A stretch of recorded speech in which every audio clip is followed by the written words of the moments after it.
Hello everybody, my name is Michael Schmidt, and for my informative speech I will be talking about this little guy right here.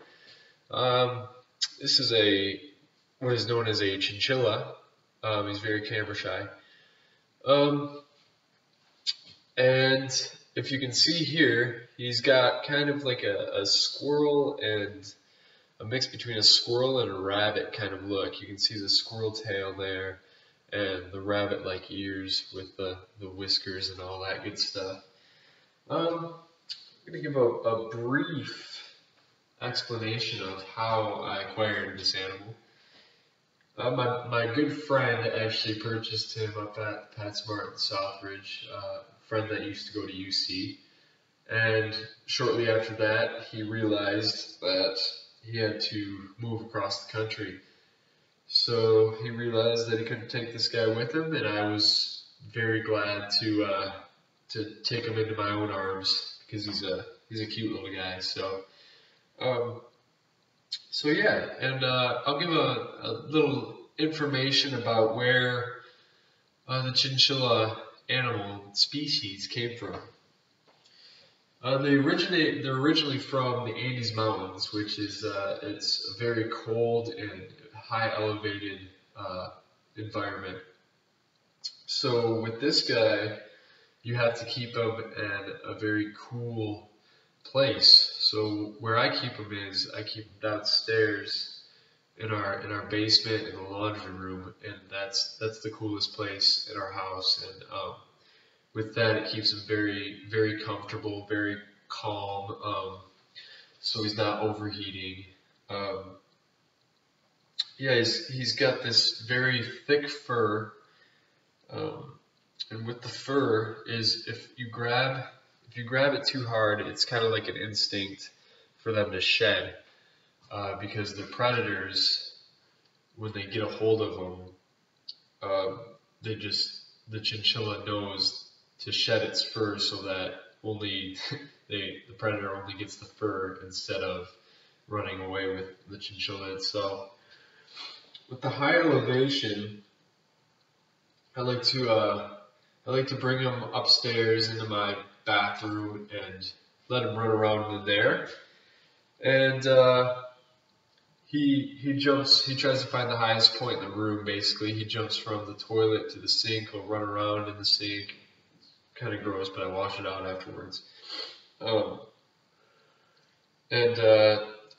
But when he exercises, we can only let him exercise for like 30 to 40 minutes because it's very common for the chinchilla to overheat.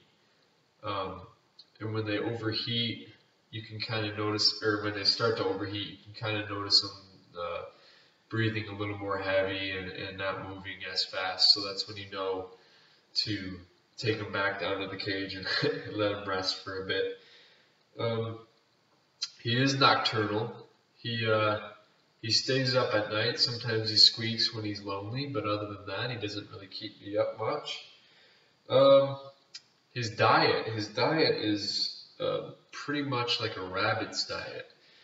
He loves these little pellets, the same kind of pellets that rabbits usually have.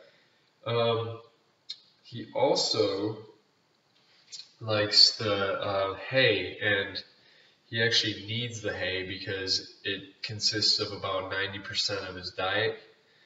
And every once in a while we'll feed him these little cookies that are specially made for chinchillas. But what you don't want to do is you don't want to feed him certain fruits because they have these sugars in them that'll kind of make him spaz out, and it's just not good for him. An interesting thing about the chinchilla is with its fur, you can't really give it a normal bath. And by normal bath, I mean you can't use water or soap. So what you have to do is you buy this special powder. It's like a powdery substance. They call it dust.